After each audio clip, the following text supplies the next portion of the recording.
हम लोग आज भगवद गीता के 13वें अध्याय के 23वें श्लोक को देख रहे हैं।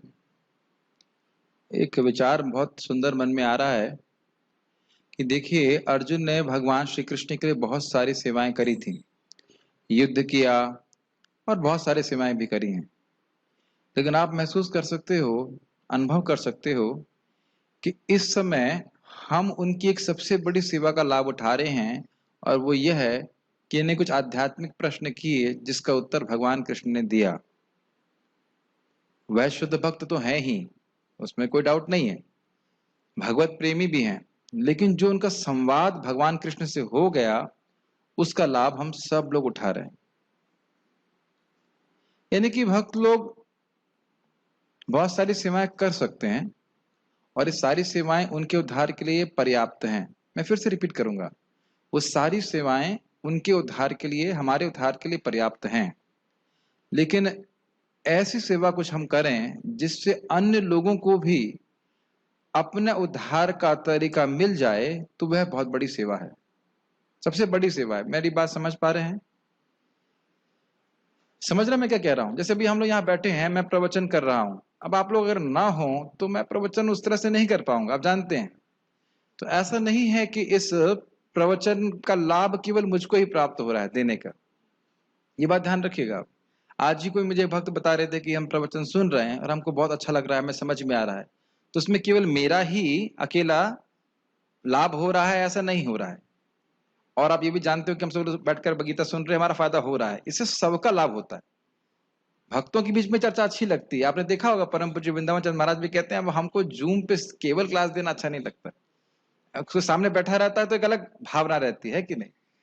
तो इस प्रकार से अब नहीं है तो जूम पे सुनना ठीक है, लेकिन सामने कुछ भक्त बैठते हैं तो वक्ता को बोलने की इच्छा होती है, और इससे सभी का लाभ होता है, वक्ता का, सुनने वाले का और प्रश्न करने वाले सभी का। तो हम लोग आज आज हम लोग ये सुनेंगे, आज हम भगवान के, परमात्मा के गुण को सुनेंगे, और ये जो भगवान ने अब तक ज्ञान बताया उसके श्रुति फल को बता रहे हैं कि उसे सुनने से, जानने से क्या लाभ होता है।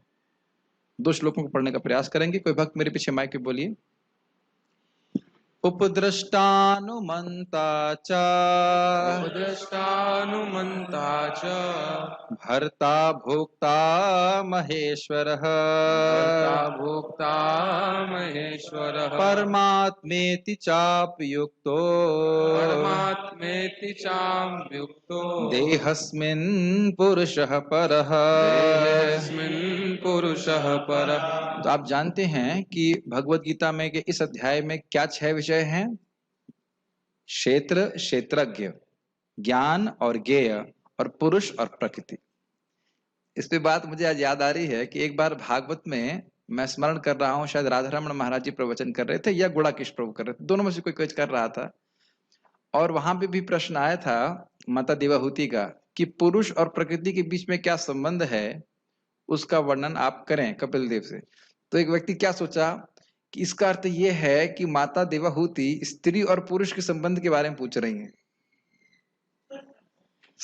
मुझे आज भी याद है, मैं समझ नहीं पाया कि उसका ऑब्जेक्शन क्या। तो वो प्रश्न नहीं कर रहा था, ऑब्जेक्शन कर रहा था, कह रहा था कि भागवत में इस स्त्री पुरुष के संबंध के बारे में क्यों चर्चा हो रही है, प्रश्न ही क्यों किया जा रहा है। लेकिन यहाँ स्त्री पुरुष के संबंध के बारे में चर्चा नहीं हो रही है। प्रकृति और पुरुष मतलब भोक्ता, भोग्य है प्रकृति, भौतिक शक्ति, और पुरुष है जीव और भगवान। तो भगवान इस प्रकृति का भोग कर रहे हैं क्या? नहीं कर रहे हैं। आपको याद है कि भगवान नियामक थे, नियामक हैं, सॉरी थे नहीं हैं, जीव भोक्ता है और प्रकृति भोग्य है। तो अब आप यहाँ पे एक ऑब्जेक्शन कर सकते हैं। पहले ऑब्जेक्शन से पहले हम कुछ लोग समझाते हैं। उपद्रष्टा, अब यहाँ पे केवल दृष्टा शब्द नहीं है, क्या है? उपदृष्टा। जैसे आपने सुबह भागवत में सुना था उपासीना, उपासीना का मतलब होता है कि पास में बैठ करके, एक मिनट ना समय होता है क्या, उपासीना का अर्थ होता है कि पास में बैठ करके। नेट स्पीड कम हो गई, आवाज का प्रॉब्लम हो रहा है। आवाज आ रही होगी, मुझे लगता है कि नेट नहीं, इसमें ये बहुत गड़बड़ लगता है मुझे, नेट खराब हो जाता है मेरा। आ रही है, इस पे आ रही है, आवाज आ रही है ना कम से कम? ठीक है, हाँ। तो हम बात कर रहे थे क्या, उपद्रष्टा मतलब पास बैठ करके साक्षी हैं। आज तक आपने कई बार सुना होगा उपद्रष्टा अनुमंता, सुना है भगवान के बारे में, लेकिन ध्यान देने आज मैं टीका देख रहा था, बहुत सुंदर ने बात बोली। उपद्रष्टा मतलब ऐसा नहीं कि दूर से देख रहे हैं, पास में बैठ के देख रहे हैं। जैसे जूम पे जो लोग भक्त हैं वो उपद्रष्टा नहीं, वो दूर से देख रहे हैं प्रवचन को, लेकिन आप लोग उपद्रष्टा के रूप में हैं, मतलब एकदम पास में बैठ करके देख रहे हैं। तो भगवान हृदय में ही जीव के बैठे हैं, सॉरी देह में बैठे हुए हैं, बगल में बैठे हुए देख रहे हैं कि क्या उसकी इच्छाएं हैं, उसका रहस्य है, वो ऐसे क्यों बैठे वो देखते हैं। अनुमंताचा, और वह अनुमति दाता है। अब इसको समझना चाहिए। देखिए जो हमने कहा था कि माया जीव के लिए सुख दुख की रचना कर रही है, जीव उसका भोग कर रहा है, तो ये समझना चाहिए कि इन सब में जीव और माया स्वतंत्र नहीं है। पूरा प्रोसेस आप जानते हो। मार्कंडेय ऋषि कहते हैं कि जीव यहाँ बैठ के इच्छा करता है कि भोग करूं, तो फिर भगवान प्राण और अन्य चीजों को एक्टिवेट करते हैं। तो प्राण इत्यादि क्या हुआ, इंद्रिय इत्यादि क्या हुआ, माइक पदार्थ या गुणों के सृष्टि। और जीव तो है ही, तो जीव इच्छा कर सकता है भोग करने की, लेकिन क्या वो भोग कर सकता है, नहीं। तो भगवान उपद्रष्टा के रूप में है, अर्थात वो देख रहे हैं कि उसकी क्या इच्छा है। समझ में आया, एकदम पास बैठे देख रहे हैं कि उसकी ये इच्छा है। क्लियर। और अनुमंता मतलब ये व्यवस्था कर रहे हैं माया के द्वारा कि किस प्रकार से उसको ये भोग उपलब्ध हो। समझ में आ रहा है। उदाहरण मैंने आपको समझाया था कि रेस्टोरेंट है, कस्टमर आया, उसने मैनेजर कुछ बोला मैं ये खाना चाहता हूं, तो मैनेजर आज्ञा देगा, तब माया देवी या जो अंदर बैठी हुई जो प्रकृति है वह कुछ बनाकर पका करके देगी, ये वेटर कुछ देगा। यस, होता है ना।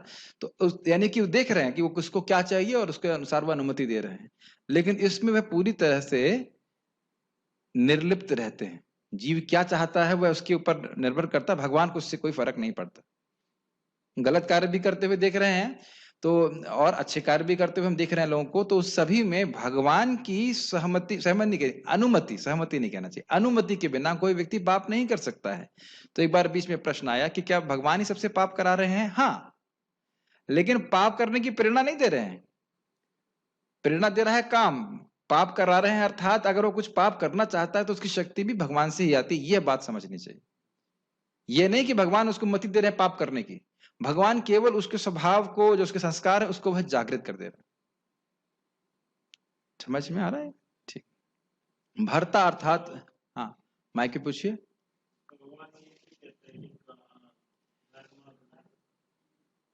करण नहीं इसमें, हाँ हाँ वायरस भी नहीं, हाँ वायरस ऐसी की वजह से, हाँ नहीं बोल हाँ। एक्चुअली भगवान तो फिर ये क्यों कहते हैं कि धर्म अविरुद्ध कामस्मि भरतवर्ष, धर्म नहीं, वो आपने प्रश्न अच्छा किया कि आप काम अगर पाप करा रहा है तो भगवान ये कहते हैं कि धर्म अविरुद्ध भूतेस्मु कामोस्मि भरतर्षभा। आपके प्रश्न का उत्तर हो गया, आपने स्वयं ही कर दिया। लेकिन धर्म अविरुद्ध है, वो ये कहना चाहते हैं कि देखिए जब कोई व्यक्ति काम का उपयोग धर्मानुसार कर रहा है तो एक बहुत बड़ी शक्ति है, एक विभूति है जिसको वह उपयोग कर रहा है भगवान की सेवा में। जब भी भगवान बोल रहे हैं कि मैं ये हूं, मैं वो हूं, मैं ये हूं, भगवत गीता में जो बता रहे थे विभूति योग, उसमें समझना चाहिए कि ये सब भगवान की विभूतियां हैं। अगर किसी की मति इस प्रकार से है कि काम इच्छा को केवल धर्मानुसार प्रयोग कर रहा है, कृष्ण भावना भावित संतान उत्पत्ति करने के लिए, अन्यथा नहीं, तो ऐसी मति, ऐसी शक्ति भगवान के द्वारा आ रही है, ये समझना चाहिए। लेकिन जिस काम की बात हम लोग कर रहे हैं वह तीसरे चौथे अध्याय वाला, चौथे अध्याय में शायद है, क्या है वो, काम ऐसा क्रोध ऐसा रजोगुण समद्भव, उस प्रकार का है जो लोगों को पाप में प्रवृत्त करता है, तो इसलिए समझना चाहिए। मैं इससे पहले भी बोल चुका हूं कि छठे अध्याय में भगवान कहते हैं अथवा योगी नाम एवं, ऐसे करके श्लोक शुरू होता है कि मतलब इस प्रकार का जन्म जो व्यक्ति असफल रहा योग में और वह योगियों के घर में जन्म लेता है, अथवा योगी नाम एवं जन्म ईदृशम, ऐसे करके श्लोक है। तो यानी कि गृहस्थों को भी योगी कहा जा रहा है कि ब्रह्मचारियों का तो कोई पैदा हो नहीं सकता। समझ रहे हैं ना। तो कोई गृहस्थ है वह भी भगवान की भक्ति कर रहा है, तो स्वाभाविक है कि जब बच्चे उत्पन्न करेगा तो काम के द्वारा ही करेगा, लेकिन वह काम भगवान की अभिव्यक्ति है अगर उसका उद्देश्य जीव को ऐसा शरीर और वातावरण देना जिसमें भगवान की भक्ति कर सके। तो हम खाली बात ही कर रहे थे कि उपदृष्ट अनुमंता मतलब भगवान हृदय के पास बैठे हुए हैं, वह देख रहे हैं कि इसकी क्या इच्छा है और उसके अनुसार उसकी अनुमति दे रहे हैं। और अनुमति भी ऐसा नहीं कि जो इच्छा कर देगा वो दे देंगे, उसका पहले का क्या कर्म है, क्या उसने पहले इच्छाएं करी हैं, क्या उसका रिकॉर्ड है, क्या सारी शीट खोल करके फिर देखते कि वो कर सकता है कि नहीं, उसे अनुमति देनी चाहिए कि नहीं। और ये सब करने में भगवान का प्रोसेसर कभी फेल नहीं करता, कभी उनका सर्वर डाउन नहीं होता। आप केवल इंसानों की बात मत करिएगा, मच्छर की, सबकी, चोर की, हाथी की, जितने भी अनंत जीव हैं सब क्या इच्छा कर रहे हैं, क्या उनको भोग देना चाहिए, क्या दुख देना चाहिए, क्या सुख देना चाहिए, सारी व्यवस्था भगवान कर रहे हैं। और भगवान का सर्वर कभी डाउन नहीं होता, कभी नहीं होता। इसलिए कोई व्यक्ति बोल रहा था कि अच्छे लोग संग बुरा क्यों होता है। ऐसा नहीं कि अच्छे लोग संग बुरा नहीं, हमेशा बुरा ही होता है, ये हमेशा बुरा लोग संग अच्छा होता है। जिसके संग जो हो रहा है वो अच्छा हो रहा है, क्योंकि उसके कर्मानुसार ही उसको दिया जा रहा है और उसके द्वारा धीरे धीरे करके भगवान उसको अपनी तरफ लेके आ रहे हैं। ये अलग बड़ी विषय हो जाएगा, मैं खाली ये बोल रहा हूँ कि भगवान बैठे हैं।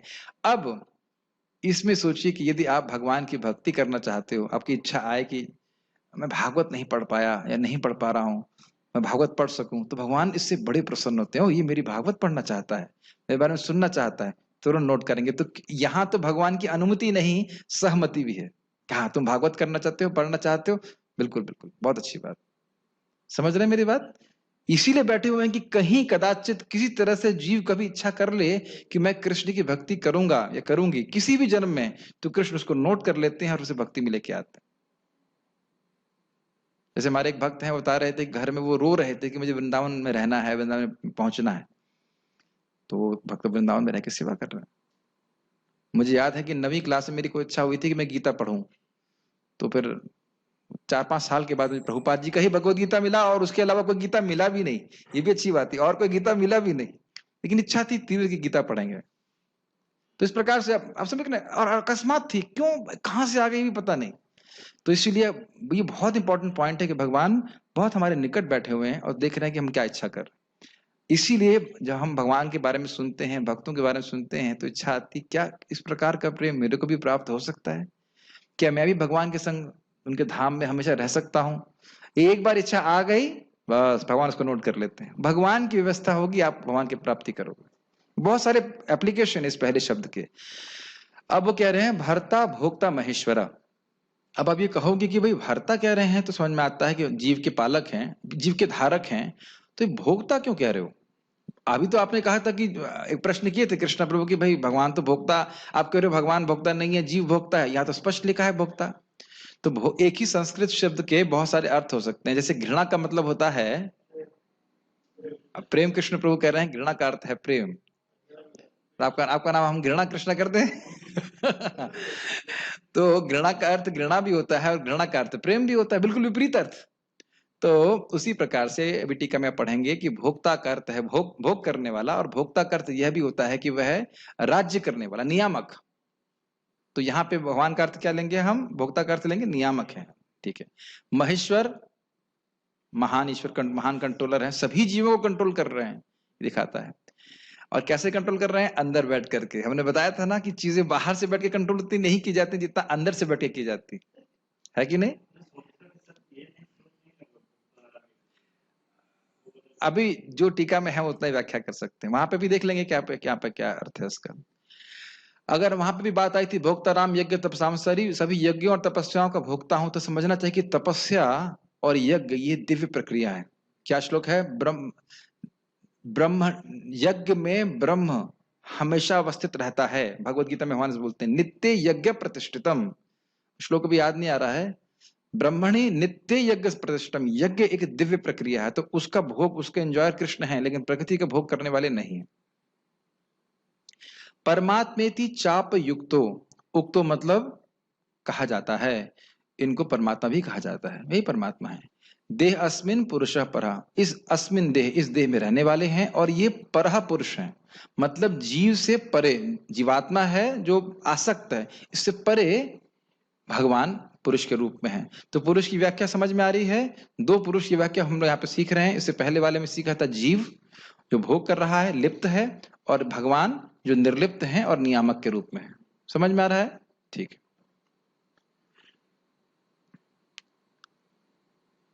आगे पढ़ रहे हैं। तो भी इस शरीर में एक दिव्य भोक्ता है जो ईश्वर है, परम स्वामी है, और साक्षी तथा अनुमति देने वाले के रूप में विद्यमान है और जो परमात्मा कहलाता है। ठीक है, विजय प्रभु समझ में आ रहा है या कठिन हो रहा है? ठीक है ना, यहाँ जो भोक्ता हैं वो भगवान हैं, और भोक्ता किस रूप में है अभी समझ में आ जाएगा, टीका पढ़ेंगे समझ में आ जाएगा। गीता भूषण टीका। भगवान ने जीव का वर्णन किया जो शरीर में स्थित होकर सुख दुख का अनुभव करने वाला है, और अब भगवान उस परमेश्वर का वर्णन करेंगे जो नियामक के रूप में शरीर में स्थित है। ठीक है, ये तो समझ में आ रहा है ना कि भगवान नियामक के रूप में कैसे हैं, इच्छाओं को देख रहे हैं, इच्छाओं की पूर्ति के लिए व्यवस्था कर। इस देह में परह अर्थात जीव से पृथक एक अन्य पुरुष भी है जिसे महेश्वर या परमात्मा कहा जाता है। पार्थ प्रभु, परह का अर्थ क्या है?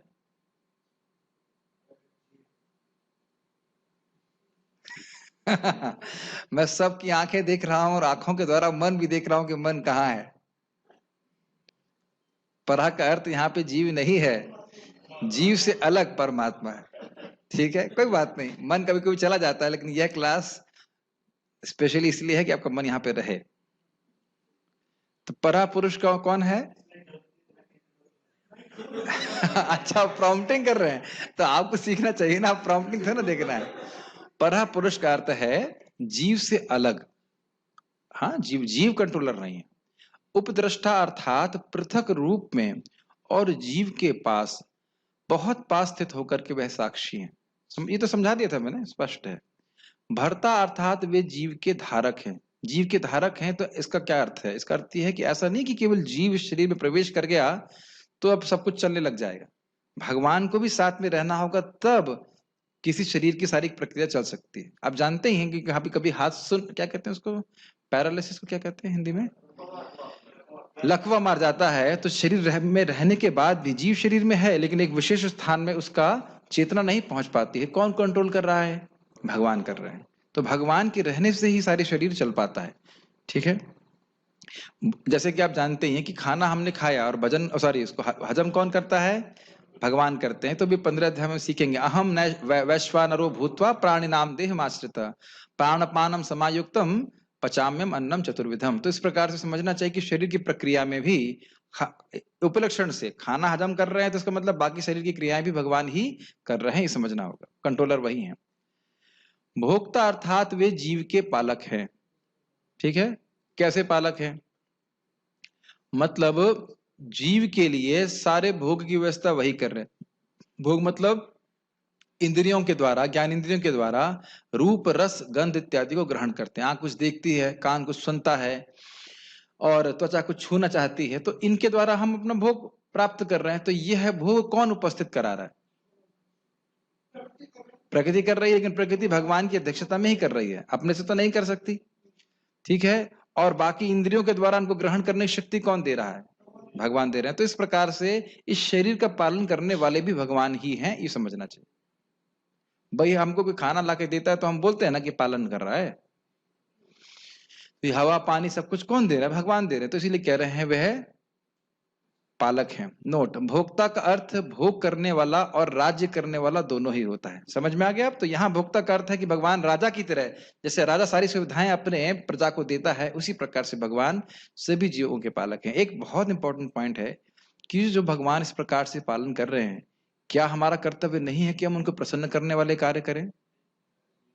Isn't it? स्वाभाविक रूप से जगत में कुछ कार्य करता है, भगवान को हम कैसे प्रसन्न कर सकते हैं? सुनने के द्वारा, कीर्तन करने के द्वारा, उनका स्मरण करने के द्वारा और पूजन करने के द्वारा। जो इस प्रकार से नहीं करता है वह बहुत ही अकृतज्ञ व्यक्ति है। कृतज्ञ कहा जाता है। कृतज्ञ, कृतघ्न नहीं होता, कृतज्ञ, कृतज्ञ।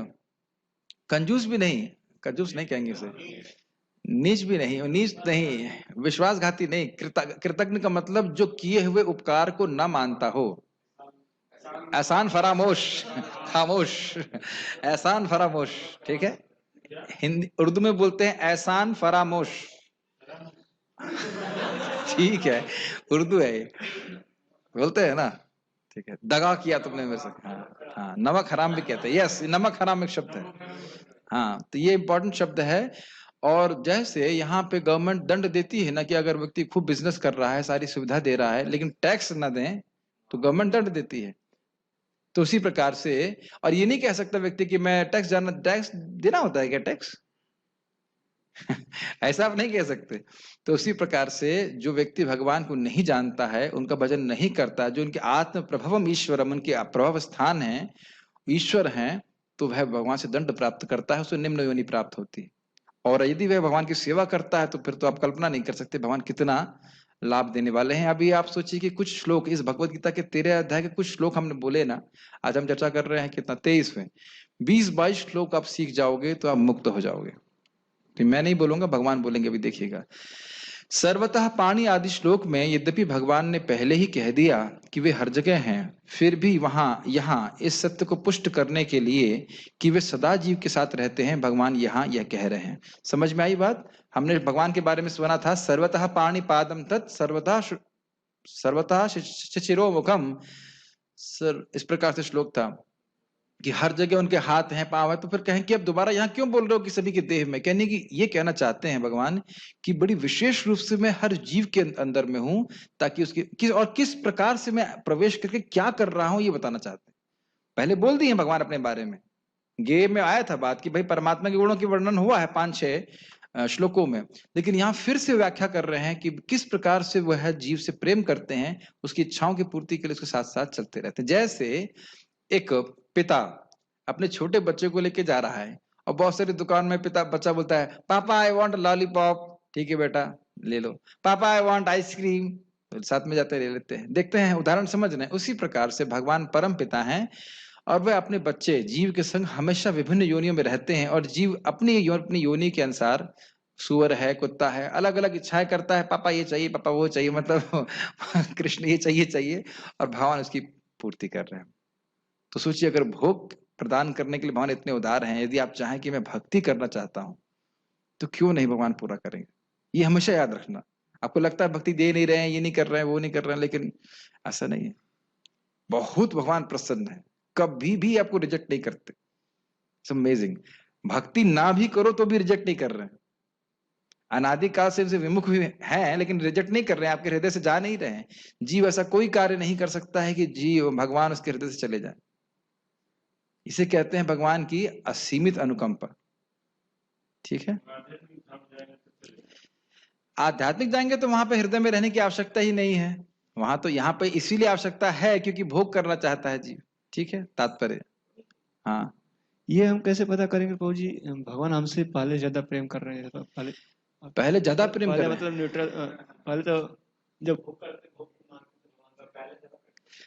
भक्ति करते हैं तो भगवान ज्यादा केयर करते हैं ना। अब इसमें एहसास वाली बात ही नहीं, हमें कौन सी मेहनत करनी पड़ रही है। भगवान कितने सुंदर व्यवस्था की है। सबसे बड़ी बात है अपने धाम में रखे हैं, अपने निज धाम में रखे हैं। कितने अनर्थ हैं, सब कुछ है, फिर भी अपने धाम को दिए हैं, भक्तों का संग दिए हैं। इस जीवन में हम भगवान के लिए कुछ तो किए नहीं थे, स्पेशली भक्ति में आने से पहले कुछ पता ही नहीं था कि कुछ करना भी है। और पिछले जन्म में क्या क्या हमने सत्कर्म किए वो तो भगवान ही जानते हैं, शरीर उसका साक्षी है। फिर भी भगवान हमको भक्ति में लेके आए, अपने व्यक्तिगत रूप से तो ये समझना चाहिए। ठीक है ना, बहुत बड़ी कृपा भगवान ने करी है। जैसे जैसे भक्ति करते जाएंगे समझ में आता जाएगा कि भगवान अब हमको भगवान के धाम जाने के लिए ज्ञान एकदम खोल दिए हैं, पूरा कृपा खोल दी है। अब केवल हम उसको खाली बस प्रवेश करना है उस द्वार। हर व्यक्ति जहां बैठा है, आपने पढ़ाई था कि अनादिकाल से जो कर्म वासना है वह कभी नष्ट नहीं होगी अगर भक्तों का संग प्राप्त ना हो। पढ़ा था ना?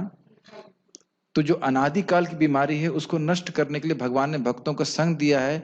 और कभी कभी मूर्ख लोग नहीं समझ पाते हैं कि यही एकमात्र प्रमाणिक भक्तों का संग है। आप इस दुनिया से, भगवान न करे कभी हो, दुनिया से प्रभुपाद जी के ग्रंथ हटा दीजिए, फिर देखिए दुनिया के पास कहाँ कोई आध्यात्मिक ज्ञान है। मैं अब अपने बोला है तो मैं बोल देना चाहता हूँ। आज ही सुन रहा था, गौरांग प्रभु बता रहे थे कि जनानंद महाराज अफ्रीका में प्रचार कर रहे थे और वहां पे कॉन्गो स्थान में है, और वहां पे एक कबीला है जो इंसानों को खा जाता था। तो वहां के उनमें से कबीले का जो राजा था उसका लड़का डिवोटी बन गया था। तो वह डिवोटी बना, चलो वो तो कैसे बना बताएंगे, लेकिन वह महाराज को बोला कि महाराज आपको मेरे पिता जी भोजन के लिए बुला रहे हैं। इसका अर्थ समझ रहे हैं? तो महाराज कहे भोजन के लिए बुला रहे हैं या भोजन बनाने के लिए बुला रहे हैं? मैं भोजन तो नहीं बन जाऊंगा, घबरा रहे थे। तो वहां पे जब गए तो खैर जो भी हो, क्योंकि डिवोटी हो गया तो लड़का, उनका तो विश्वास था, गए तो किसी को बोले कि अकस्मात मेरा लड़का कहीं सिटी में कांगो में घूम रहा था, किसी ने श्रील प्रभुपाद जी की भगवत गीता मेरे को इस लड़के को दे दी, उसको अंग्रेजी आती, उसने पढ़ा, वो डिवोटी हो गया, 16 माला जप करने लगा, भक्ति करने लगा, कोई और संग प्राप्त नहीं, केवल प्रभुपाद के ग्रंथों को पढ़ करके। और हम चाहते हैं कि हमारी भी कुछ व्यवस्था करिए, हमें तो समझ में नहीं आता है तो हम भी समझना चाहते हैं। यह शक्ति प्रभुपाद के ग्रंथों में, स्पेशल ग्रंथ। आचार्यों की बात तो है ही, लेकिन प्रभुपाद जी की विशेष कृपा है इसमें, विशेष कृपा, विशेष शक्ति। इसीलिए मैं आप लोगों को जबरदस्ती पकड़ पकड़ कर यहाँ पे गीता क्लास करवा रहा हूँ कि भैया अच्छा लगे या न लगे। मान लो कोई इस डर से भी क्लास में आ रहा है कि भाई प्रभु जी डांटेंगे, तो भी उसका लाभ होगा। आप लोग कोई नरभक्षी तो हो नहीं, ये समझ लेना, इंसान खाने वाले नहीं हो, अफ्रीका के कोई कबीले वाले नहीं हो। अगर कदाचित गीता का ज्ञान जा रहा है तो आपको तो फिर उद्धार होना ही है। जब उन लोग का उद्धार हो गया तो आपका क्यों नहीं होगा? इसलिए आग्रह पूर्वक आकर के सुनते रहना चाहिए। हम सब लोग पढ़ रहे हैं साथ में और डिस्कशन चल रहा है। तात्पर्य यहाँ पर कहा गया है कि जीवात्मा के साथ निरंतर रहने वाला परमात्मा परमेश्वर का प्रतिनिधि है। इसको आप समझते हो, परमेश्वर के विस्तार, परमेश्वर भगवान कृष्ण के विस्तार है परमात्मा। जैसे एक मैंने पहले भी उदाहरण दिया कि जैसे एक मेले में एक मेला डीएम होता है तो वो तभी तक रहता है जब तक मेला रहता है, तो उसी प्रकार से जगत एक मेले के समान है और उसका व्यवस्थापन करने के लिए भगवान अपने आप को परमात्मा के रूप में विस्तारित करते हैं, इसीलिए बोले प्रतिनिधि है। यस प्रभु, माइक दीजिए। वह समान जीव नहीं है, परमात्मा भगवान के विस्तार है। यस प्रभु। एक बात, जैसे मैंने शुद्ध भक्त के अंदर परमात्मा होते हैं या भगवान होते हैं? अच्छा प्रश्न है। शुद्ध भक्त के अंदर परमात्मा होते हैं कि भगवान होते हैं? यम श्याम सुंदरम प्रेमांजन छुरित भक्ति विलोचनेना संतः सदैव हृदयेषु विलोकयन्ति। यम श्याम सुंदरम अचिंत गुण स्वरूपम गोविंदमादि पुरुषम तमहम भजामि। जो योगी जन परमात्मा का दर्शन करते हैं वह परमात्मा की सेवा नहीं करना चाहते हैं, उनका दास साख इत्यादि भाव नहीं होता है, तो उनको वह सुख प्राप्त नहीं होता है परमात्मा का दर्शन करके जो एक भक्त को हृदय में श्याम सुंदर का दर्शन करके प्राप्त होता है। ध्यान देना पड़ेगा इस बात को। और अंततः गत्व वह भगवान में या ब्रह्म ज्योति में मिल जाना चाहते हैं, प्रभुपाद इस बात को बोलते हैं। तो इसलिए परमात्मावादी को भी अंततः गत्व परमात्मा का दर्शन हो जाता है, लेकिन उसका कोई सेवा भावना नहीं होती, तो इसलिए कोई सुख नहीं मिलता। भक्तों को भगवान श्याम सुंदर स्वरूप का दर्शन कराते हैं और अपने अचिंत गुणों की सुख का अनुभूति कराते हैं, वह उनकी भक्ति के द्वारा होता है। ठीक है। वह सामान्य जीव नहीं है, मतलब परमात्मा सामान्य जीव नहीं है। क्योंकि अद्वैतवादी चिंतक शरीर के ज्ञाता को एक मानते हैं, अतएव उनके विचार से परमात्मा तथा जीवात्मा में कोई अंतर नहीं है और इसी कारण से वो कभी मुक्त नहीं हो सकते। ठीक है। हाँ, हृदय के में परमात्मा का होना और भगवान का होने में अंतर है, बहुत बड़ा अंतर है। परमात्मा के रूप में वो न्यूट्रल हैं, भगवान के रूप में प्रेरणा दे रहे हैं। जैसे क्या भगवान गीता में बोलते हैं, भजताम प्रीतिपूर्वकम, क्या है श्लोक? भजताम प्रीतिपूर्वकम पहला, अरे ये तो मुझे पता है, आगे वाला शुरुआत कैसे होती है? ये शाम सतत युक्ता नाम भजताम प्रीतिपूर्वकम ददामी बुद्धि योगम तम ये न माम उपयंते। तो भगवान परमात्मा के रूप में सबके हृदय में है, लेकिन जीव मुक्त नहीं हो रहा है क्योंकि न्यूट्रल है। लेकिन जब कोई प्रीतिपूर्वक भजन करता है तो बड़े एक्टिव हो जाते हैं वो, और वह उसके हृदय को साफ करते हैं, अंदर से बुद्धि देते हैं कि किस प्रकार से वह भगवान के उनके पास आ सके। ठीक है। कहाँ थे हम लोग? इसका स्पष्टीकरण करने के लिए भगवान कहते हैं कि वे प्रत्येक शरीर में परमात्मा रूप में विद्यमान हैं, वे जीवात्मा से भिन्न हैं, वे पर हैं, वे दिव्य हैं। तो समझ में आ रहा है? कुछ लोग ये जो बोल रहे हैं कि जीवात्मा परमात्मा एक हैं, वो एक नहीं है, एक स्थान में है लेकिन एक नहीं है। मैंने एक बार art of mind control class दे रहा था बीएमएस में, अरे व्यक्ति ने पूछा कि जीवात्मा भी हृदय में है, परमात्मा भी हृदय में, तो अंतर क्या है? तो मैंने बड़ा सिंपल उत्तर दिया कि आप भी इस क्लासरूम में हो, मैं भी हूँ, तो मैं टीचर हूँ, आप स्टूडेंट हैं। इसका अर्थ यह तो हम दोनों एक रूम में हैं, इसका अर्थ यह तो नहीं कि मैं अपने आप को ही क्लास दे रहा हूँ, ये हम दोनों एक ही हैं। तो दोनों में हैं एक ही स्थान में, लेकिन दोनों में बहुत अंतर हो जाता है। ठीक है। परमात्मा न्यूट्रल रहते हैं जब तक आप उनकी भक्ति नहीं करते, भगवान की भक्ति नहीं करते तब तक न्यूट्रल रहते हैं। लेकिन जैसे ही आप भक्ति करना शुरू कर देते हैं तुरंत उनकी न्यूट्रलता समाप्त हो जाती। कहता है शृण्वताम स्वकथा कृष्णा पुण्य श्रवण कीर्तना हृदयंतस्थबद्धनानि विधुनोति सुहृत्सताम। जैसे ही हम भगवान के बारे में सुनना शुरू करते हैं, समझना शुरू करते हैं, ये बात नहीं हो रही है, सुनना शुरू करते हैं, तो भगवान बड़े प्रसन्न होकर के स्वयं ही उस भक्त के हृदय से सारी गंदगी को साफ करते हैं। समझ में बाद में आता है, सुनता पहले है। क्या नाम है, विजय प्रभु, समझ में आ रहा है? सारी बातें समझ में आ रही हैं? अच्छा एक मिनट, सारी बातें सुन रहे हो? सारी बातें समझ में आ रही हैं? दो बात अंदर समझ में आ रहा है। भक्ति का श्रवण का मतलब है कान से कृष्ण कथा का स्पर्श होना, समझ में आना आगे की बात है, ठीक है ना? ये तो समझ में आ रहा ना, गीता क्लास हो रही है। हाँ ठीक है ठीक। यस, परमात्मा कर्मों के अनुसार प्रेरणा देते हैं, लेकिन अपने पास आने की प्रेरणा नहीं देते, कर्म बंधन से मुक्त होने की प्रेरणा नहीं देते। जब तक भगवान के क्या महत महत सेवा बिना कोनो कर्म भक्ति नहीं नाए, कृष्ण भक्ति दूर रहो संसार नहीं है। जब तक भगवान के भक्तों का संग नहीं होता, ये मति आती ही नहीं, हम कर्म बंधन में फंसे ही रहते हैं। इस कभी नहीं देते भगवान प्रेरणा, जब तक अज्ञात कुछ सुकृति ना हो भगवान प्रेरणा नहीं देंगे। जाके वहां पर सुनो उनसे, कभी नहीं देंगे। आप देख लीजिए, हम प्रवचन करते हैं, वही प्रवचन एक व्यक्ति को अच्छा लगता है, दूसरे व्यक्ति कहता है हटा, नहीं आना मेरे को। लेकिन ध्यान देना चाहिए कि अगर कोई व्यक्ति कहे ये क्या हरे कृष्णा कर रहे हैं, तो उसने सुना ना हरे कृष्णा और बोल भी दिया हरे कृष्णा, तो अब भले आज भक्त नहीं बन रहा है, आगे जाके वो भक्त बन जाएगा। आपने किसी को प्रसाद खिला दिया तो वो बात आज नहीं बन रहा है, लेकिन उसकी सुकृत जो जमा हो गई, उसकी वजह से भगवान आगे प्रेरणा देंगे कई अगले जन्म में कि तुम भक्त बन जाओ। वैसे हमारे साहिल प्रभु बोलते हैं कि 2 साल से वो वेट कर रहे थे वृंदावन आने के लिए, क्या मिला आपको यहाँ पे आकर? समझ पा रहे मेरी बात? नहीं, मैं हंसने की बात नहीं, मैं बहुत गंभीर बात है। इनकी कितनी उम्र है आपकी? 23। 23 साल के लड़के क्या क्या इच्छा करते हैं, बोलने की जरूरत नहीं है इसमें, समझ रहे ना? लेकिन 2 साल मतलब 21 साल से इनकी इच्छा हो रही है कि वृंदावन में वास करें, भक्ति करें। तो ये सब क्या चल रहा है? ये पहले जन्म हमने कुछ भक्ति करी, उसे कंटिन्यू करना है, और इसको बढ़ाते जाओ बढ़ाते। जैसे आज मैं परम पूज्य वृंदावन चंद्र महाराज के मुख से राधा गोविंद महाराज के बारे में सुन रहा था कि बचपन से ही बचपन में वो कहीं नदी के तट पे चले जाते थे और भागवत का पूरे एक स्कंद का पारायण करते थे, एक अध्याय याद करते थे, फिर ब्रेकफास्ट करते थे। हमें तो भागवतम क्लास सहन नहीं हो रही 1 घंटा, और कहते थे तुम खा करके कर लो, कहते नहीं नहीं मेरा संकल्प है। तो समझ रहे, एक जन्म का भक्ति नहीं है ये। तो मैं अप्रिशिएट कर रहा था कि भाई जन्म जन्मांतर जो आप भक्ति करते जा रहे हो वो सब जुड़ती जा रही है। तो अब हमारे पास ये जो मति आ गई है, समझ में आया कि भक्ति बहुत महत्वपूर्ण है, तो पूरा संकल्प लेके, पूरा कह सकते हैं क्या से संकल्प योजना बना बना के भक्ति करनी चाहिए। इतना जब करूंगा, गीता जरूर सुनूंगा, इत्यादि ऐसे करके। और आप भी जानते हैं, मैं भी मैनेजमेंट कर रहा हूँ और लोग भी सेवाएं कर रहे हैं। यदि हम यहाँ ना बैठे तो फोन कॉल आते रहेंगे, घंटे भर गीता नहीं पढ़ने वाले हम, बड़ा मुश्किल होता है। भक्त संग में आकर के हम रोज सुन पा रहे हैं, आप देख पा रहे हैं।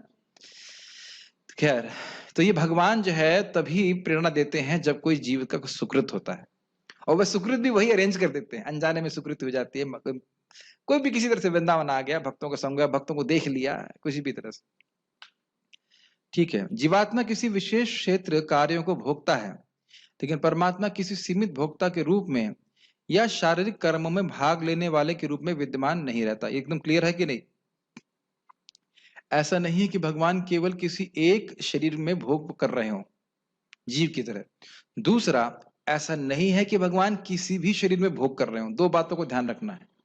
जीवात्मा एक ही शरीर के सुख और दुख को भोग रहा है, भगवान सभी के शरीर में है। एक बात तो ये समझ में आना चाहिए। और दूसरा बात ये कि जीव भोग कर रहा है, लेकिन भगवान पूरी तरह निर्लिप्त है। ये 2 गुण समझ में आ रहे हैं कि नहीं? भगवान, समझिए मेरी बात, फिर से रिपीट कर रहा हूं, पकड़ में नहीं यही बात। जीव, मैं, आप, हम सब लोग अपने अपने शरीर के सुख दुख को भोग रहे हैं। विजय प्रभु, अभी भूख लग रही थी ना, तो आपको भूख लग रही थी, आपके पेट में दर्द हो रहा था, बोले थे ना आप, तो मेरे को दर्द आपका अनुभव हो रहा था, मुझे आपका दर्द अनुभव हो रहा था। क्या क्या संभव है? अभी आप प्रसाद पाके आए हो तो भूख शांत हो गई, पेट का दर्द कम हो गया, मुझे मालूम चल रहा है। इतनी बात समझ में आ रही है?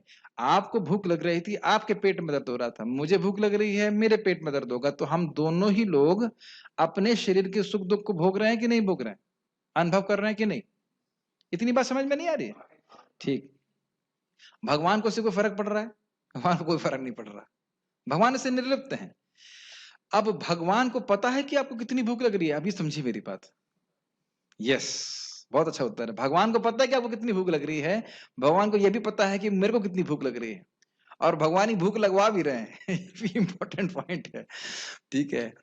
लेकिन यहां अंतर क्या है कि भगवान जो आपके हृदय में है और जो मेरे हृदय में, वो एक ही व्यक्ति है। सभी के हृदय में वो एक ही व्यक्ति है। ये समझ में आती है बातें? ये भी है, तो लिमिटेड नहीं है लेकिन निर्लिप्त है वो। अब मैं इसे अधिक समझाऊंगा नहीं, समझ में आना चाहिए, ठीक है। इतना इतना फीस नहीं देते या कि आप बेहतर समझाऊंगा आप लोग, ठीक है। अपितु साक्षी अनुमति दाता तथा परम भोक्ता के रूप में स्थित रहता है। परम भोक्ता का अर्थ क्या था? भोग प्रदान करने वाला, पालक के रूप में। उसका नाम परमात्मा है, आत्मा नहीं है। कभी कभी आगे आएगा ये, भगवान बोलते हैं तमेव शरणम गच्छा सर्वभावेन भारता, कि उस परमात्मा की शरण में जाओ। तो कुछ लोग ऐसा प्रश्न करते हैं, तो भगवान यह तो नहीं कर रहे कि मेरी शरण में जाओ, वो तो कह रहे हैं कि परमात्मा की शरण में जाओ। देखो कैसी बुद्धि घूमी रहती है लोगों की। और जबकि भगवान ये नहीं कह रहे हैं कि वो परमात्मा मैं ही हूं, कई गीता में यही बोल रहे हैं, मैं ही वो परमात्मा हूं, लेकिन वो बात नहीं देखेंगे। तमेव, तो इस प्रकार से लोग भ्रमित रहते हैं। परमात्मा कौन है? भगवान ही है सर। वह दिव्य है, यानी कि प्रकृति के द्वारा कभी स्पृष्ट नहीं होते, न प्रकृति को स्पर्श करते हैं। अतः बिल्कुल स्पष्ट है कि आत्मा तथा परमात्मा भिन्न भिन्न है। अब एक इंटरेस्टिंग बात है कि जब इतना स्पष्ट है तो मायावादियों को समझ में क्यों नहीं आता? क्योंकि वो समझना चाहते नहीं है, इसलिए ऐसा भ्रम भगवान स्वयं ही कर देते हैं। वो ऐसा नहीं कि वो अपनी इच्छा से कर सकते हैं, बस उनकी इच्छा है कि हम इस प्रकार से माने, तो भगवान भी उनको ऐसे ज्ञान में डाले रहते हैं। ठीक है, तुम ऐसे मानते रहो। परमात्मा के हाथ पैर सर्वत्र रहते हैं, लेकिन जीवात्मा के ऐसा नहीं होता। क्योंकि परमात्मा परमेश्वर है, इसकी व्याख्या हम पहले कर चुके हैं। हाथ पैर सब जगह का अर्थ क्या है? सब जगह वो व्याप्त हैं। क्योंकि परमात्मा परमेश्वर हैं, अतः वह अंदर से जीव की भौतिक भोग की आकांक्षा पूर्ति की अनुमति देता है। इसकी व्याख्या हो चुकी है, इसकी समझने की जरूरत है, समझते हैं आप, सब जानते हैं उस बात को। परमात्मा की अनुमति के बिना जीवात्मा कुछ भी नहीं कर सकता है। इससे यह सीखना चाहिए कि व्यक्ति को कुछ भी कर पाता है, अगर मान लो अच्छा कर पाता है, तो उसके लिए भगवान को ही क्रेडिट देना चाहिए, कभी अपने को क्रेडिट नहीं लेना चाहिए। भक्ति में भी कर्तापन की भावना त्यागनी चाहिए। मैं इतना जप कर रहा हूं, मैं इतना प्रचार कर रहा हूं, या मैं ये कर रहा हूं, मैं वो कर रहा हूं, इस भावना को त्यागना चाहिए। इससे मिथ्यांकार जनित होता है। ठीक है, जीव भुक्त है और भगवान भोक्ता या पालक है। तो समझ में आ गया, भोक्ता का अर्थ है पालक। प्रभुपाद यहाँ भी भोक्ता का अर्थ भोग करने वाला नहीं ले रहे हैं, भोक्ता करने का अर्थ पालक ही ले रहे हैं। अब आप देख रहे हैं कैसे प्रभुपाद जी टीका से बोलते हैं, बताइए, एकदम टीका से बोल रहे हैं। अच्छा, एक और चीज मैं बोलने वाला था कि जब भी आपके कोई व्रत पालन कर पाए, मान लीजिए आपने 16 माला का जप रोज किया, तो भगवान से प्रार्थना करना चाहिए, धन्यवाद करना चाहिए कि भगवान आपकी कृपा से मैं आज इस जप को पूरा कर पाया। और रोज भगवान से प्रार्थना करना चाहिए, भगवान मुझे शक्ति दें कि मैं अपने व्रतों का पालन कर सकूं। इतना आसान नहीं है रोज 16 माला कर पाना। ठीक है जी, हाँ, यहाँ कह रहे हैं जीव भुक्त है, मतलब जीव भोग करने वाला है। ठीक है, जीव अनंत हैं और भगवान उन सब में मित्र रूप में निवास करता है। बहुत सुंदर है। जैसे मित्र अपने मित्र के लिए कुछ सुख देना चाहता है, कुछ करना चाहता है, तो यदि जीव भोग भी करना चाहता है तो भगवान कहते हैं तुम्हारी इच्छा है तो पूर्ण कर देता हूं। ये चीज है, कभी वह जीव को त्यागते नहीं। तथ्य यह है, महाराज बरस पे कह रहे थे कि भाई कोई भी माता पिता हो, वो हमेशा तो अपने बच्चे के संग नहीं, ना तो रह सकते हैं ना वो रहना चाहते भी हैं। कुछ समय के लिए चाहते हैं कि बच्चा थोड़ा दूर चला जाए, लेकिन भगवान ऐसे पिता हैं कि एक क्षण के लिए भी अपने बच्चे को कभी नहीं त्यागते। तथ्य यह है कि प्रत्येक जीव परमेश्वर का नित्य अंश है और दोनों मित्र रूप में घनिष्ठता पूर्वक संबंधित हैं, लेकिन जीव में परमेश्वर आदेश को अस्वीकार करने की, प्रकृति पर प्रभुत्व जताने की के उद्देश्य से स्वतंत्रता पूर्वक कर्म करने की प्रवृत्ति पाई जाती है। आज इस पे बहुत सुंदर एक उक्ति सुन रहा था, श्रील भक्ति सिद्धांत ठाकुर जी के गुणगान में श्रील भक्ति रक्षक श्रीधर स्वामी जी ने बोला था, गौरांग प्रभु कोट कर रहे थे, कहते थे स्वैराब्धि स्वैर आचरण के समुद्र में जीव दुख भोग रहा है। स्वैर आचरण समझ रहे हैं? अपने इच्छा स्वतंत्र आचरण करना चाहता है, तो ऐसा आचरण का समुद्र है जीव। ये जो प्रवृत्ति है कि मैं इंडिपेंडेंट हूं, मैं जो चाहूंगा वो करूंगा, यह है एक समुद्र की तरह इच्छा है। लेकिन इससे उठा करके श्रील भक्ति ठाकुर जी ने जीवों को भगवान चैतन्य महाप्रभु के चरण कमल रूपी नाव में बैठा दिया। बहुत सुंदर उन्हें इस प्रकार से मतलब रचना करी थी, श्लोक रचना करी थी। और यही गुरु का कार्य ही होता है। वे डांटते हैं, ऐ जब क्यों नहीं करते, भक्ति क्यों नहीं करते, क्यों? ये जो हमारा स्वैर आचरण है, भावना कि मेरे जो मन में आ गया वो मैं करूंगा, मैं अपना हित हित जानता हूं, इसको कुंठित कहेंगे, इसको दबाना, इसका निर्मूलन करना, इसी वजह से हम दुख भोग रहे हैं। बहुत अच्छा बता रहे थे, कह रहे थे माया के द्वारा हम लोग पीटे जा रहे हैं और चेहरे पे लहू लुहान हो रहे हैं, और वो लहू के रक्त की बूंदें कभी कभी मुंह में आ जाती हैं तो सोचते हैं बड़ा अच्छा है, बड़ा ग्राफिक डिस्प्ले किया उन्होंने किया था। लेकिन जब अपना चेहरा देखते हैं, अगर कदाचित शीशे में देख लिया, तब देखते हैं अरे बाप रे, ये तो मेरा ही चेहरा, मैं अपने ही रक्त का आस्वादन कर रहा हूं। तो कह रहे थे ये क्या होता है, जब हम भागवत गीता भागवत से सुनते हैं, गुरु वैष्णव के मुख से, तब हमको समझ में आता है कि मैं दुख भोग रहा हूं इस जगत में। समझ पा रहे हैं उदाहरण को? बड़ा बहुत ही ग्राफिक बोल रहे थे, लेकिन यही बात बोल रहे हैं। तो कह रहे हैं कि ये जो भगवान के आदेश को अस्वीकार करने की भावना है, इसी और जगत को भोगने की भावना है, यह प्रवृत्ति जीव में पाई जाती है। क्योंकि उसमें वह प्रवृत्ति होती है, अतः वह परमेश्वर की तटस्था शक्ति कहलाता है। तट पे स्थित तटस्था पर किसी भक्त ने पूछा तटस्था क्या होता है? जैसे एक तट है, तो तट में कोई खड़ा है व्यक्ति, तो वह पानी में भी जा सकता है और पृथ्वी में भी रह सकता है। उसी प्रकार से जीव की इच्छा है, ये स्वतंत्रता हो सकती है रहती है कि वह भगवान से प्रेम करे, भगवान की सेवा करे, ये वह माया का भोग करे। तो इसलिए जीव को तटस्था शक्ति कहा जाता है। तटस्था शक्ति समझ में आ रहा है सबको?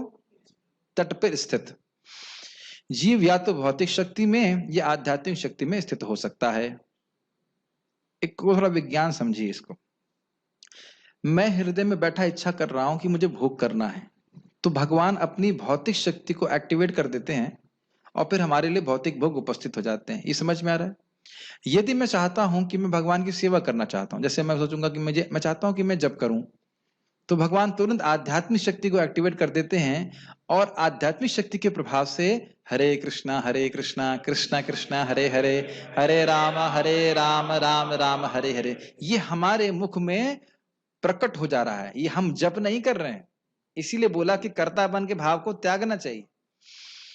मैं भगवान को प्रणाम करना चाहता हूं, तो फिर भगवान व्यवस्था करता है। यह नहीं सोचना चाहिए कि ये गुणमय कार्य है। समझ रहे हैं मेरी बातें?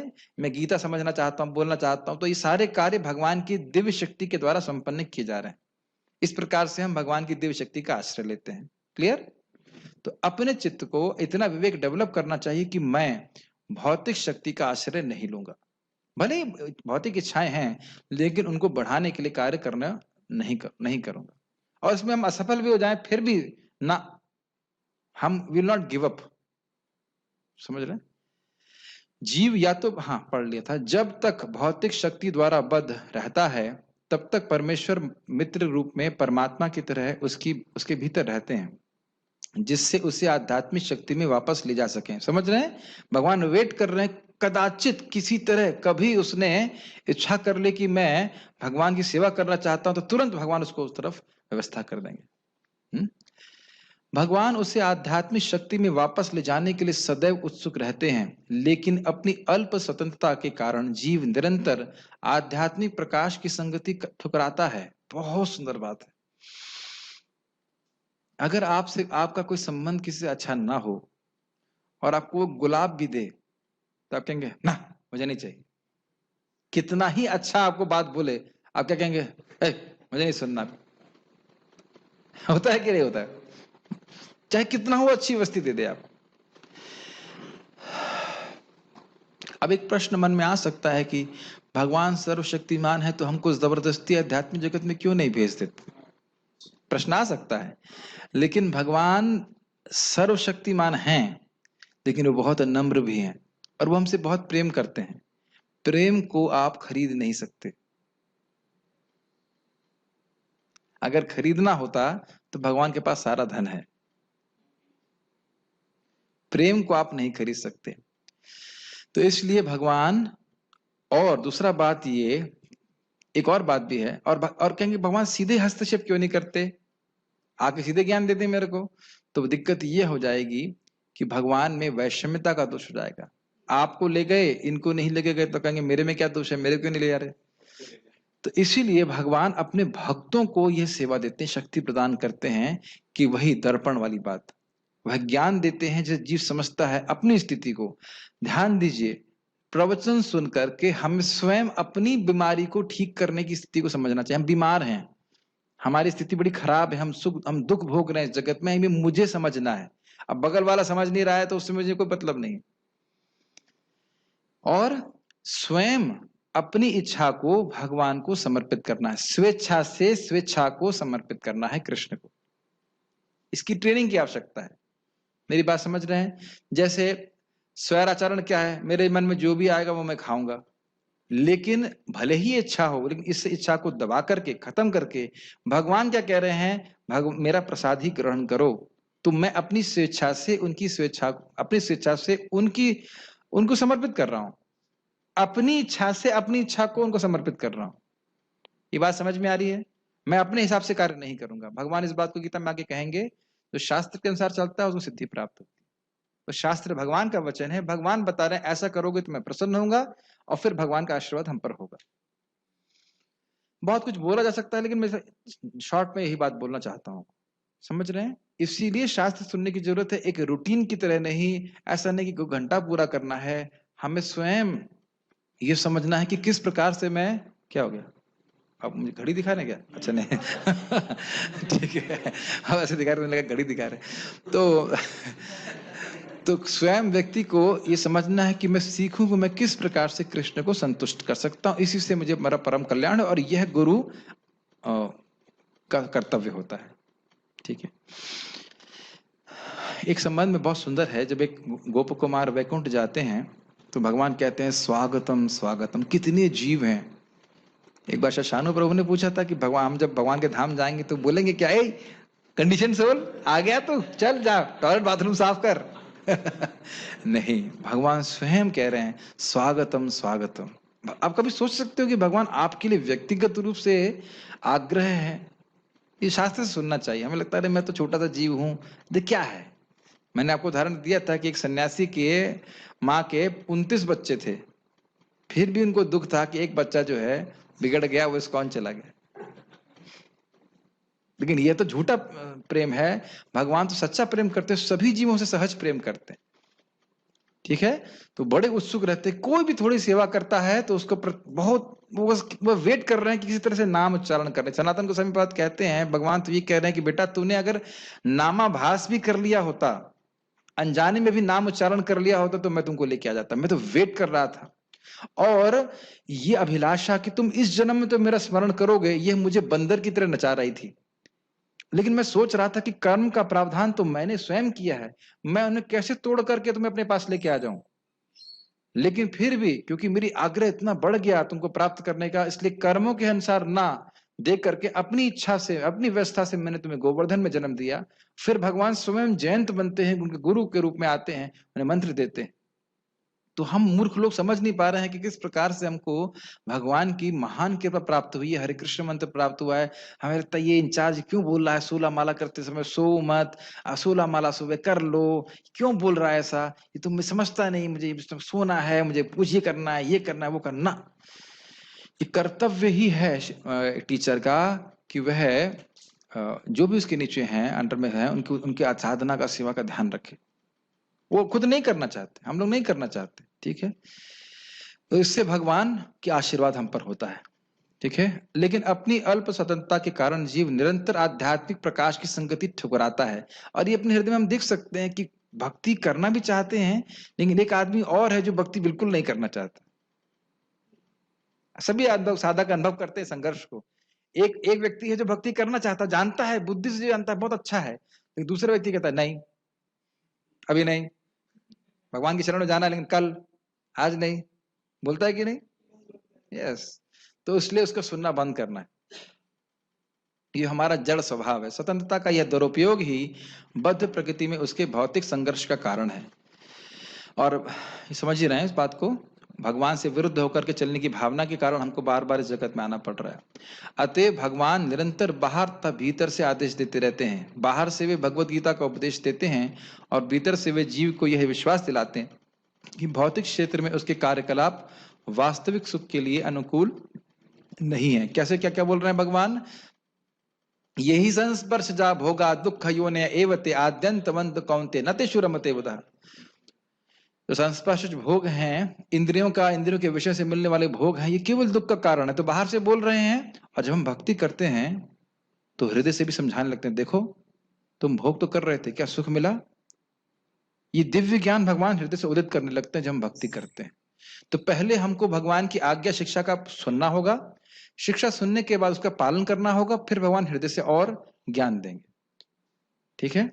तो जब आप किसी को, बहुत गंभीर बात सुनिए, जब हम सिंसियरली भगवत गीता का मैसेज किसी को देते हैं तो भले ही वो व्यक्ति बिल्कुल ना समझ रहा हो, लेकिन भगवान उससे बहुत प्रसन्न होते हैं, क्योंकि वह भगवान के मैसेज को यथावत सुन रहा है, उसके सामने यथावत रखा जा रहा है।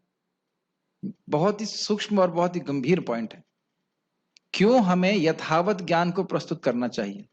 वह ज्ञान प्रस्तुत नहीं करना चाहिए जो उसको अच्छा लगे, उस ज्ञान को देना चाहिए जो उसके लिए अच्छा हो। अगर मैं कहूं कि भाई, जैसे कुछ लोग कहते हैं कि कृपा जो है शराब की बोतल में छुपी हुई है, तो जो लोगों को शराब पीना अच्छा लगता है वो तो कहेंगे हाँ ये गुरु जी तो बहुत सदगुरु, बहुत अच्छे गुरु हैं ये। लेकिन अगर कोई व्यक्ति ऐसा बोले नहीं शराब नहीं पीना है, ये गुरु के पास हम नहीं जाएंगे। समझ रहे हैं? जैसे कि मैंने सुना है कुछ गुरु ऐसे हैं, बेटा एक चीज छोड़ दो, तो मान लो उसको करेले अच्छे नहीं लगते तो करेला छोड़ देगा वो। ऐसा होता है। गुरु जी ये नहीं बोलेंगे कि शराब छोड़ दो। हाँ, मैं आपको चाचा जी का उदाहरण दे रहा हूँ, नाम नहीं लेना चाह रहा। तो इस प्रकार का गुरु जो है, महाराज बड़ा अच्छा बोलते ना, लोभी गुरु और पापी चेला दोनों नरक में ठेलम ठेला। ऐसे गुरु के पास नहीं जाना है। गुरु बताते हैं किस प्रकार से कृष्ण के शरणागत हो, कृष्ण की भक्ति करो, कृष्ण को संतुष्ट करने का प्रयास करो। ये ज्ञान हमें यथावत लोगों को देना है। ठीक है? और इसके द्वारा हम भी प्रसन्न होंगे, भगवान का आशीर्वाद हम पर होगा और उन पे भी कृपा होगी। भले वो समय इसको अस्वीकार करें, भले वह इसको ना समझ सकें। इनका वचन है, इसे त्याग दो और मेरे प्रति श्रद्धा करो, तभी तुम सुखी होगे। किसे त्याग दो? इस विचार को कि तुम भोग करके किसी भी तरह से सुखी हो जाओगे।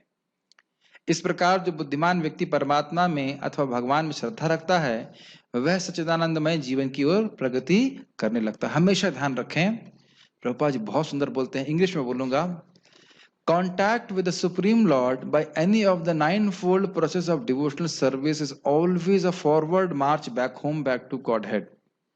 भक्ति की, नवधा भक्ति की किसी भी प्रक्रिया के द्वारा भगवान का संपर्क प्राप्त करने से जीव हमेशा कृष्ण भगवान के धाम की तरफ आगे प्रगति कर रहा है।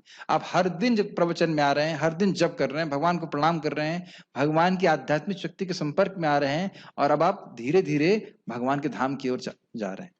बड़े प्रसन्न होकर के भक्ति करना चाहिए, चाहे आज कैसा भी लग रहा हो, जब में नींद आ रही हो चाहे कुछ भी आ रही हो, यह सोचना चाहिए कि हर बार हरे कृष्णा कृष्णा कृष्णा हरे हरे, हरे राम राम राम हरे हरे कर रहा हूं, या भक्तों को प्रसादम सर्विंग कर रहा हूं। एक टिक टिक टिक टिक धीरे धीरे करके मैं भगवान की तरफ, एक्चुअली धीरे धीरे लग रहा है, बहुत तीव्रता से भगवान की तरफ जा रहे।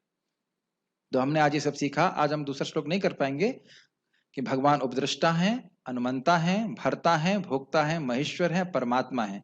क्या क्या, कौन से कितने गुण हो गए? 1 2 3 4 5 परमात्मा के रूप में कहते हैं, तो 5 गुण मान लीजिए, और नहीं पर भी है 6 गुण हमने भगवान के बारे में सुना। अब इस सब ज्ञान को सुनने से क्या फायदा होता है, इसकी चर्चा हम लोग कल करेंगे। किसी का कोई प्रश्न है तो मैं ले सकता हूँ। यस प्रभु, माइक दीजिए। हरे कृष्ण प्रभु। प्रभु, अगर वास्तविक रूप से देखा जाए तो जो अल्प स्वतंत्रता भगवान ने दी है हमें, वही हमारे दुखों का कारण है। तो क्या ये गलत है, सही? अल्प स्वतंत्रता का दुरुपयोग हमारे दुख का कारण है, और अल्प स्वतंत्रता का सदुपयोग हमारे असीमित सुख का कारण होगा। जीव तो कभी स्वतंत्र रह ही नहीं सकता, या तो भगवान स्वतंत्र नहीं रह सकता, ठीक है, तो फिर स्वतंत्रता का क्या मतलब हुआ जब स्वतंत्र हो ही अल्प नहीं सकते? स्वतंत्रता, स्वतंत्रता नहीं बोल रहे हैं, अल्प स्वतंत्रता। जैसे कोई व्यक्ति तट पे स्थित है तो ऐसा नहीं है कि वह अब कहेगा मैं केवल तट पे रहूंगा। तट मतलब बिल्कुल बॉर्डर पे। वह स्वतंत्र है, या तो वह तट पे चला जाए और या वह पानी में प्रवेश कर जाए। तो यह उसकी है। तो अगर अल्प स्वतंत्रता नहीं होगी तो आप प्रेम कैसे करेंगे? और भगवत प्रेम के द्वारा जब भगवत प्रेम प्राप्त हो जाता है जीव को, तो भक्ति के किसी भी कार्य को करता है तो उसे अनाथ अत्यंत क्या कहते हैं असीमित सुख मिलता है। तो असीमित सुख की चाबी है हमारी अल्प स्वाधीनता।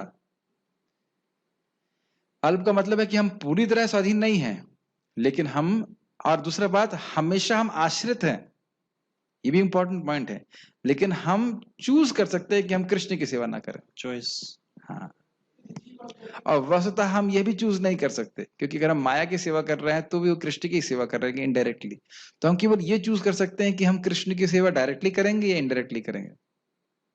ये ज्ञान हमें तो मिल रहा है, तो लगता है कोई सिंपल चीज है, पका पकाया माल जिसे कहना चाहिए। नहीं तो ये कितना गंभीर बात है, इसको आप कल्पना नहीं कर सकते। ये सब ज्ञान प्रभुपाद की कृपा से हमको सब प्राप्त हो रहा है, और इसी के द्वारा हम भगवान के धाम जा सकते हैं। तो स्वतंत्रता नहीं होगी तो भगवान के धाम में नहीं जा पाएंगे, प्रेम ही नहीं प्राप्त होगा। अल्प स्वतंत्रता किसकी नहीं होती? जड़ पदार्थ की। जड़ पदार्थ प्रेम कर सकता है, समझ रहे हैं? चेतना का मतलब है कि आप प्रेम कर सकते हैं। और कोई प्रश्न है? Okay, so we shall stop here. Shrimad Bhagavad Gita की जय, श्रील प्रभुपाद की जय।